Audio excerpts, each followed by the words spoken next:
Hi, today we'll be discussing the villain passage. It is important for you to have the villain passage with you, and preferably a pencil.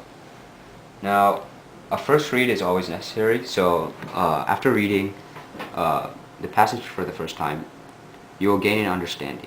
Afterwards, you should be able to make chunks out of the passage with topics that are relevant to each other. From line 10, we can make one chunk, which I denote this line as a chunk. And then from 10 to 20 we can also make a chunk. And from 20 to 25 we can make our chunk. Now after chunking the passage, it is important to look at the questions and plot the questions. Now I'll be plotting each question as much as possible. Now for 45, it is in lines 1 through 4. Therefore 45 would be here. For 50, the questions are in lines 14 to 20.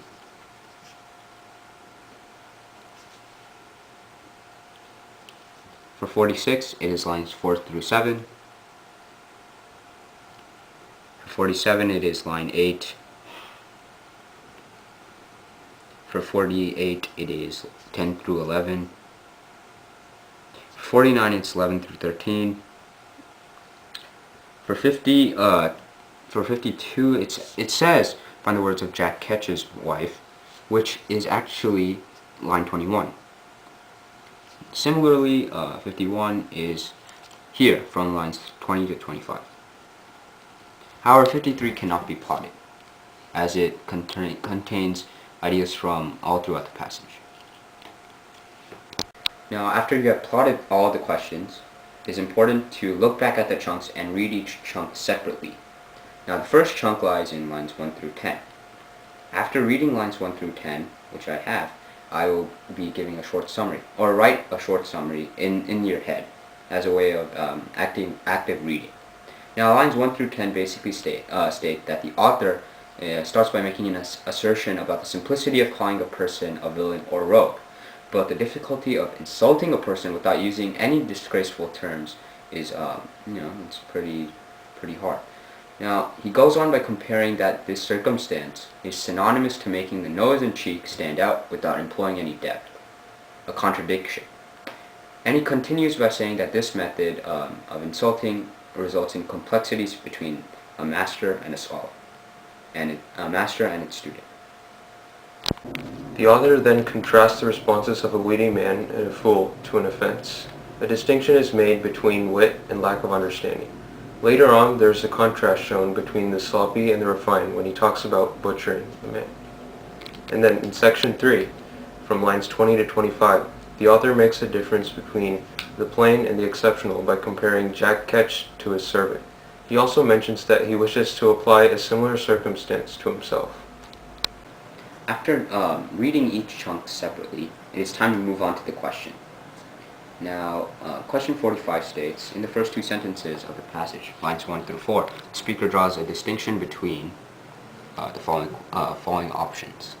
Now, referring to lines 1 through 4, the main idea is that the author discusses how simple it is for someone to call another a villain or rogue, but difficult to call a person a fool without using opprobrious or disgraceful terms. Therefore, the lines are talking about the difficulty of accusing indirectly and the simplicity of accusing directly. As a result, the obvious answer choice would be A. Now, for question 50, in the sentence if ellipses place lines 14 through 20, the author does which of the following? Now, lines 14 through 20 state that if the banter actually causes the man to get hurt, it will still be better than getting physically abused. As a result, he states a counter-argument and a concession. Choice A is incorrect since there is no hint of commonality to the circumstances. In choice C, there is a dilemma, but the author does not explain any difficulties of the situation. Now, in choice D, although it is true that the author dismisses the statement, there is no contrasting example, but more so an extrapolation of the circumstances aforementioned. Choice E becomes incorrect since there is no exaggeration, but a hypothetical situation. leaving us with choice B. Now, for question 51, which of the following best describes the speaker's professed attitude toward the reputation of Jack Ketch? Now, regarding question 51, if you go to the last sentence, I wish I could apply it to myself, if the reader would be kind enough to think it belongs to me. Now, you can see that there's a desire for the author to apply the circumstances of Jack Ketch to himself. This could most likely be seen as envy or jealousy. This allows for us to eliminate B, C, and D, as they have nothing to do with envy or jealousy. By rereading lines 20 through 25, one can see that there are not any negative remarks implied by the author about Jack Ketch. As a result, repugnance would be incorrect, leaving us with choice A. Furthermore, in question 46, in the sentence beginning, "to spare," lines 4 through 7, the speaker makes use of the following options. Now, from lines 4 through 7, one can see the author is trying to compare the mystery of the noble trade to a common example which provides itself with a contradiction. Therefore, this is a type of comparison. As a result, an analogy would be the optimal solution. And finally, question 47. In line 8, that noble trade refers to which of the following? Prior to line 8, the author just mentions satire without opprobrious terms. The noble trade's mystery is how to spare the grossness of the names and to do the thing yet more severely. As a result, it is basically asking about making humorous banter, which is the noble trade. The closest answer choice would be D, which discusses raillery. However, it is important to note that raillery actually means teasing, which makes it the correct answer. You can begin by underlining the rhetorical verb at the beginning of each answer choice, and then circle the subject of each answer choice, as I'm about to do.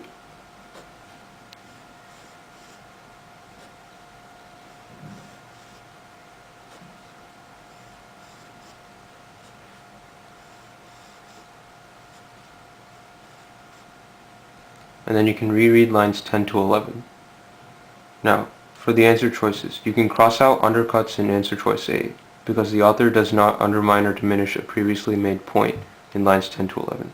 Therefore, you can eliminate answer choice A. You can cross out thesis in the answer choice B, because the selected lines do not refute the main argument of the passage. Therefore, you can eliminate choice B. You can cross out point of view in answer choice D, because a new perspective is not being introduced. Therefore, you can eliminate choice D. Answer choices C and E remain. However, choice E is unreasonable due to the fact that it mentions authoritative example. Therefore, E can be eliminated, leaving the best answer, C. For number 49, underline the words contrast and witty man and fool in the question. And reread lines 11 to 13. You can cross out self-confidence in choice A because the passage does not intend to imply this. A can therefore be eliminated. You can cross out fool's resentment in D because the passage suggests that the fool does not understand when he's being teased or bantered. D can be eliminated. You can cross out ability to retaliate in E because the passage does not mention or wish to emphasize the witty man's capacity to fight back. E can therefore be eliminated. You are left with B and C. However, you can safely eliminate C because the passage does not suggest that the witty man exhibits anger. Instead, he is tickled while he is hurt. You are left with B as the best answer. For number 52, underline Jack Ketch's wife in the question. Go to lines 20 to 25. Reread the lines and make a note of the tone. Go to the answer choices and place a positive sign, negative sign, or an N for neutral next to each word in order to clearly denote and distinguish the tone of the words.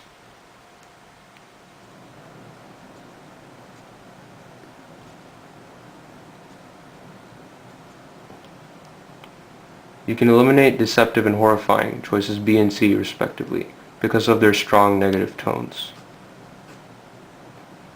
You can further eliminate compassionate, choice E, because the passage does not intend to evoke sympathy from the reader. Sobering, choice A, can be eliminated because it does not fit with the point of the passage. The passage is satirical. Therefore, answer D, humorous, is left as the best choice. For number 53, underline the words contrast and accept in the question. You can eliminate answer choice A because the passage initially makes the distinction between a witty man and a mentally lacking fool. You can eliminate choice B because the distinction between the plain and the exceptional is made at the end of the passage when there's a discussion about Jack Ketch. Answer D can be eliminated because the difference between refinement and coarseness is demonstrated during the discussion of the act of executing a man near the end of the passage. Choice E can also be eliminated because skill and the lack of it are discussed near the beginning of the passage, where there is a mention about the fineness of raillery. Choice C is the best answer because the passage never makes or intends to make the distinction between malevolence and sympathy.